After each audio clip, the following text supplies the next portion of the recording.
நம்ம ஷாலினி இருந்துட்டு உண்மையிலேயே கயல்கிட்ட இந்த ஒரு உண்மையை முன்னாடியே சொல்லியிருக்கணும் அப்படின்னு தான் சொல்லணும். கண்டிப்பாக இந்த ஒரு விஷயத்தை யாருமே எதிர்பார்க்கவே இல்லை. ஏன்னா அந்தளவுக்கு ஒரு மிகப்பெரிய சங்கடமான ஒரு விஷயம் தான் நடக்க போகுது அப்படின்னே சொல்லலாம். அதாவது இதுக்கு முன்னாடி இருந்த சுச்சுவேஷன் வேற. அதாவது இங்கே நம்ம ஆனந்தி அங்கே போயிட்டு அங்கே கல்யாணம் நடக்கிறதா இருந்துச்சு. அதை ஷாலினி பார்த்தாங்க. அதுக்கப்புறம் ஷாலினிக்கு ஆக்சிடென்ட் ஆச்சு. இது எல்லாமே சாதாரண ஒரு விஷயம். அதுக்கு முன்னாடி வரைக்கும் இங்கே இந்த கல்யாணம் நடக்கும், அதாவது ஆனந்திக்கும் அதே மாதிரி இப்போ இவங்க வீட்டில் ஏற்பாடு பண்ண அந்த பணக்கார வீட்டு மாப்பிள்ளை கூட கல்யாணம் நடக்கும் அப்படிங்கிறதுல எந்த ஒரு சந்தேகமும் இல்லாமல் இருந்துச்சு. ஆனால் எப்போ ஷாலினிக்கு அடிபட்டு ஹாஸ்பிட்டலில் ஒரு சம்பவம் நடந்து கடைசியில் மாப்பிள்ளை வீட்டுக்காரங்க இந்த சம்பந்தமே வேணாம் அப்படிங்கிற மாதிரி சொல்லிட்டு போனாங்களோ அப்போவே இதில் மிகப்பெரிய ஒரு வாய்ப்பு கிடைக்க ஆரம்பிச்சிருச்சு. ஏன்னா அதுக்கு முன்னாடி தான் நம்ம ஆனந்த் இருந்துட்டு இந்த மாதிரி என் குடும்பத்தில் என் அம்மா அசிங்கப்படுவாங்க, என் அக்கா அசிங்கப்படுவாங்க, அண்ணா அசிங்கப்படுவாங்க அப்படிங்கிற மாதிரி சொல்லி அவ்வளோ பெரிய விஷயத்தில் அதுக்குள்ளே இருந்துகிட்டு இருந்தாங்க. ஆனால் அதுக்கப்புறம் சுச்சுவேஷன் ரொம்ப மாறுச்சு. அதுவும் இல்லாமல் இவங்க குடும்பத்துக்கு ஏற்ற மாதிரி வந்துச்சு. ஏன்னா அவங்களா வேணான்னு சொல்லிட்டு போயிட்டாங்க. அந்த ஒரு விஷயத்தை வச்சு இங்கே இப்போது நம்ம ஆனந்தி லவ் பண்ணுற விஷயம் தெரிஞ்சிருந்துச்சு அப்படின்னா அதை ஈஸியாக மேனேஜ் பண்ணியிருப்பாங்க. ஆனால் இப்போது நம்ம அதாவது கையலாக இருந்தாலும் சரி, அடுத்ததாக கையலோட அம்மா காமாட்சி, அவங்க பெரியப்பா, இவங்க எல்லாருமா சேர்ந்துக்கிட்டு நேராக இப்போது அந்த மாப்பிள்ளை வீட்டுக்கு போயிருக்காங்க, மீனாட்சியோட வீட்டுக்கு.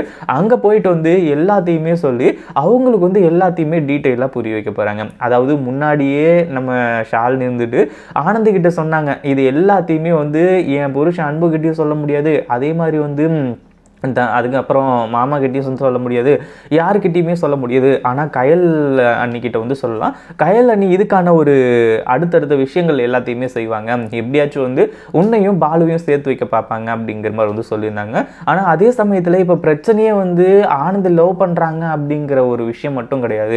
இன்னொன்று ஒரு மிகப்பெரிய பிரச்சனையாக இருக்குது. அதாவது நம்ம அந்த இடத்துல மூர்த்தியோட விஷயமும் இருக்குது. ஏன்னா மூர்த்திக்கு அந்த குடும்பத்துக்கு பாலுவோட குடும்பத்துக்கு இவங்களுக்கு யாருக்குமே ஆகாது இல்லையா, அதுவே ஒரு மிகப்பெரிய ஒரு சங்கடமான ஒரு விஷயம். ஆனால் அதையும் தாண்டி இப்போ கயல் கிட்ட முன்னாடியே உண்மை சொல்லியிருந்தாங்க அப்படின்னா இங்க மறுபடியும் போயிட்டு இந்த சம்பவத்தை, அதாவது நடந்த ஒரு விஷயத்தை உடைஞ்சிருச்சு இல்லையா, அதை ஒட்ட வச்சிருக்க வந்திருக்க மாட்டாங்க. அந்த மாதிரி விஷயம் தான் நடந்துருச்சு. என்னாச்சு அப்படின்னா இவங்க எல்லாருமே அங்கே போகும்போது உண்மையிலேயே சரியான ரெஸ்பான்ஸ் அவங்க கொடுக்கறது இல்லை. எதுக்காக இங்கே வந்தீங்க, அதான் எங்களோட முடிவு நாங்கள் அங்கேயே ஹாஸ்பிட்டல்லே சொல்லிட்டோம்ல அப்படிங்கிற மாதிரி சொல்லும்போது அதுக்கப்புறம் தான் நம்ம கையலாக இருந்தாலும் சரி, அதுக்கப்புறம் காமாட்சி, அவங்க பெரியப்பா, இவங்க எல்லாருமே சொல்கிறாங்க, இந்த மாதிரி நீங்கள் இப்படி பண்ணுறது கரெக்ட் இல்லை அப்படி இப்படிங்கிற மாதிரி சொல்கிறது. அடுத்ததாக அதே மாதிரி தன் பக்கத்தில் இருக்கக்கூடிய நியாயத்தை எல்லாத்தையுமே சொல்கிறாங்க. நீங்கள் நினைக்கிற மாதிரி கிடையாது அப்படிங்கிற மாதிரி சொல்லி எல்லாத்தையுமே எடுத்து சொல்கிறாங்க. அதே மாதிரி ஆனந்தி ஷாலினியை தள்ளி வில்லை அப்படின்ற மாதிரி சொல்லி எல்லாத்தையுமே டீட்டெயிலாக சொல்கிறாங்க. அதாவது ஏற்கனவே இந்த கல்யாணம் நடக்காது அப்படிங்கிற மாதிரி சொல்லி ஒரு விரிசல் விழுந்துருந்துச்சு. அந்த விரிசலை மறுபடியும் போயிட்டு இவங்க ஒட்ட வச்சுறாங்க. ஒரு பக்கம் இந்த குடும்பத்தை பற்றி மறுபடியும் புரிஞ்சுக்கிட்டதுக்கு அப்புறமா அந்த மீனாட்சி அம்மா என்னை மன்னிச்சிருங்க, நான் தான் அங்கே பேசுனது, அதாவது தேவியோட மாமியார் பேசுனத நான் எல்லாத்தையுமே தப்பா நினைச்சுக்கிட்டு இப்படி பண்ணிட்டேன், என்னை மன்னிச்சிருங்க அப்படிங்கிற மாதிரி சொல்லி மன்னிச்சுட்டு மறுபடியும் இந்த கல்யாணம் நடக்கும், அதாவது குறிச்ச தேதியில, குறிச்ச நாள்ல, குறிச்ச நேரத்துல நடக்கும் அப்படிங்கிற மாதிரி சொல்லி அந்த ஒரு ஏற்பாடை பண்ண ஆரம்பிச்சுறாங்க. உண்மையிலே இந்த ஒரு விஷயத்தை எதிர்பார்க்கவே இல்லை அப்படின்னு தான் சொல்லணும். ஏன்னா இது ஒரு மிகப்பெரிய சம்பவம் அப்படின்னே சொல்லலாம். ஏன்னா இந்த ஒரு பார்ட்டை மட்டும் இந்த ஒரு விஷயத்துல இருந்து எடுத்திருந்தாங்க அப்படின்னா ஆனந்தி பாலு கூட சேர்றது ஓரளவுக்கு ஈஸியா முடிஞ்சிருக்கும். ஆனா இவங்க மறுபடியும் போயிட்டு இந்த கல்யாணத்தை மறுபடியும் நடத்த போறோம் அப்படிங்கிற மாதிரி சொல்லிட்டாங்க. அடுத்ததா இப்போ மாப்பிள்ளை வீட்டுக்காரங்களும் ரெடி, பொண்ணு வீட்டுக்காரங்களும் ரெடி. ஆனா பொண்ணும் இந்த ஷாலினி மட்டும்தான் ரெடி இல்லை. ஏன்னா ஷாலினி நல்லாவே புரிஞ்சுக்கிட்டாங்க. ஏன்னா அவங்களும் அன்புவை லவ் பண்ணி தான் கல்யாணம் பண்ணியிருக்காங்க அப்படிங்கிறது எல்லாருக்குமே நல்லாவே தெரியும். அதே மாதிரி ஆனந்தியோட லவ் மட்டும் பெருசு, அதாவது சின்னசு கிடையாது, அதையும் நம்ம சேர்த்து வைக்கணும் அப்படின்ற ஒரு மனத்தான் பக்குவம் அவங்களுக்கு இருக்கு. ஆனால் அதே சமயத்தில் இந்த உண்மையை பற்றி கயல் அண்ணிக்கிட்ட சொல்லி ஆகணும் அப்படின்ற மாதிரி நினைச்சாங்க. ஆனால் கயலுக்கு மனசுக்கு ரொம்ப உறுதிக்கிட்டே இருந்துச்சு.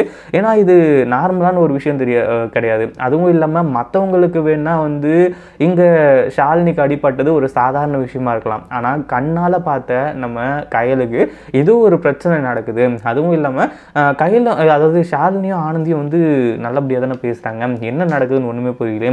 அதுவும் இல்லாமல் ஷாலினி இந்த மாதிரி நேரத்திலலாம் இப்படி எல்லாம் பேசவே மாட்டாங்க அப்படிங்கிற மாதிரி சொல்லி அந்த குடும்பத்தில் இருக்க எல்லாருக்குமே நல்லாவே தெரியும். தெரியும். அதே மாதிரி தான் நம்ம கயலோட மனசுக்குள்ளேயும் வந்து ஒரு குழப்பங்கள் இருந்துச்சு. ஷாலினி எதுக்காக அப்படி பேசணும், என்னதான் நடந்திருக்கும் அப்படிங்கிற மாதிரி வந்து சொல்லி.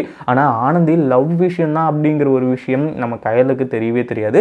ஒரு பக்கம் இவங்க எல்லாருமே வந்து இப்போ நேராக கிளம்பி வீட்டுக்கு வந்துட்டு இருக்காங்க. வீட்டுக்கு வந்துட்டு இருக்கப்போ நம்ம ஷாலினியை பற்றியும் ஆனந்தியை பற்றியும் யோசிச்சுட்டே வந்துட்டு இருக்காங்க. ஷாலினி ஏன் இப்படி பேசிக்கிட்டு இருக்கா அப்படிங்கிற மாதிரி வந்து சொல்லி யோசிச்சுக்கிட்டே வந்துட்டு இருக்காங்க. ஒரு பக்கம் ஷாலினி கிட்ட இதை பற்றி கேட்கலாம் அப்படிங்கிற மாதிரி நினைக்கும் போதும் கூட அந்த ஒரு விஷயத்தை பற்றி நம்ம கையலால் வந்து கேட்கவே முடியறதில்ல. ஏன்னா ஆனந்தி இருந்துட்டு இந்த விஷயத்தை பற்றியே சொல்ல வேணாம் அப்படிங்கிற மாதிரி வந்து சொல்லியிருக்காங்க. அதே மாதிரி இங்கே பிரச்சனை வந்து ரொம்ப பெருசு. ஏன்னா ஆனந்தி லவ் பண்ணக்கூடிய அந்த பையன் வந்து பாலு அப்படின்றதையும் தாண்டி நம்ம தனமோட வந்து தம்பி அப்படிங்கிறது தான் இப்போ ஒரு மிகப்பெரிய பிரச்சனையாக இருந்துட்டு இருக்கு.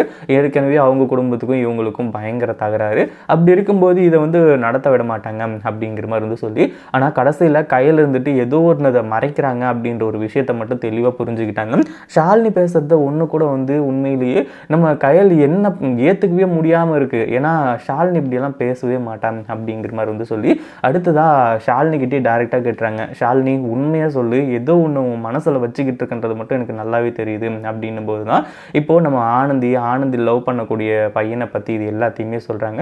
உண்மையிலேயே இப்போ பிரச்சனை வந்து இந்த மாப்பிள்ளை வீட்டுக்காரங்களை போய் சமாதானப்படுத்துறது மட்டும்தான். இதை பற்றி நீங்கள் என்ன நினைக்கிறீங்க? இந்த வீடியோ பிடிச்சிருந்தா லைக் பண்ணுங்கள், ஷேர் பண்ணுங்கள். இப்போ தான் நம்ம சேனலுக்கு ஃபர்ஸ்ட் டைம் வரீங்க அப்படின்னா கீழே இருக்க சப்ஸ்கிரைப் பட்டனை ப்ரெஸ் பண்ணிக்கோங்க.